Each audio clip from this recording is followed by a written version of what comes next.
Boker Tov Chavrim, I'm Stephen Ben-Nun. You're watching Israeli News Live. Article coming out on RT Today. Weapons of mass destruction will not be used on the Korean Peninsula, says President Putin.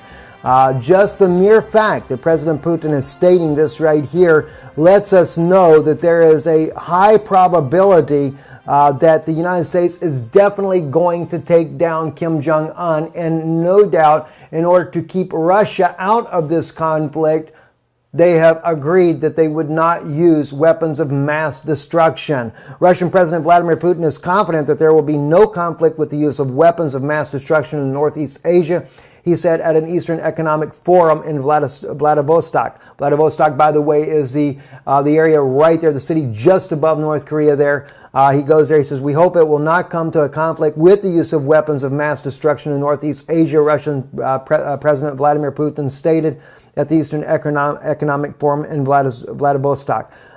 He goes on to say there are possibilities to achieve the settlement of Pyongyang's problem by diplomatic means. This is possible and must be done, he stated.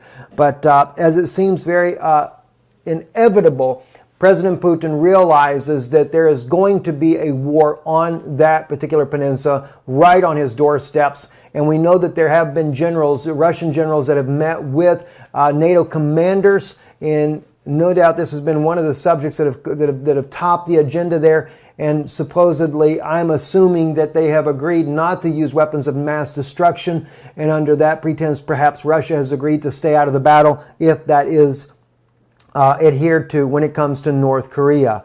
Moving also on to another news here, Moscow rejects the cutting off of North Korea from Russian oil supplies. Russia will not stop helping the North Koreans with their needs there. They will not be a part of the sanctions there, and understandably so, because Russia has been targeted by the entire NATO community, the European Union, as well as the United States, Canada, and other nations around the world, trying to cripple his country with sanctions. So he knows how it feels, and he's not going to do this to Kim Jong-un either. Not to say that Kim Jong-un is the best guy on the block, by no means, but Russia always going against the grain just to show that they're not going to be bullied around by the United States nor the United Nations, either one. Anyway, I'm Stephen Ben-Nun. We'll be watching this and other news as the day goes on. Shalom. Don't forget, I hope you went back and looked at that message we give again on the return of the Nephilim. If you've not seen that message that we posted yesterday, you've got to watch it. In fact, if anybody that knows Steve Quayle or L.A. Marzulli personally, I've spoke to L.A. one time. I haven't really had a chance to get back with him as of yet.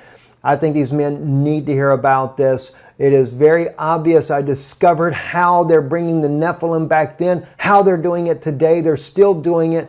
I don't think I shared it in that video, but I actually have a source that I spoke with that, yes, they are doing this now. They have been birthing these children. They are going beyond that fire veil in order to do it.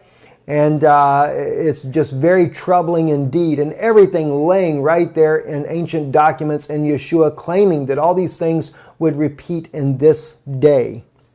So very troubling indeed. I'm Stephen Ben-Nun. Shalom. God bless you. Ain shalom, as there is no peace, unfortunately. I'm Stephen Ben-Nun. Shalom and good evening.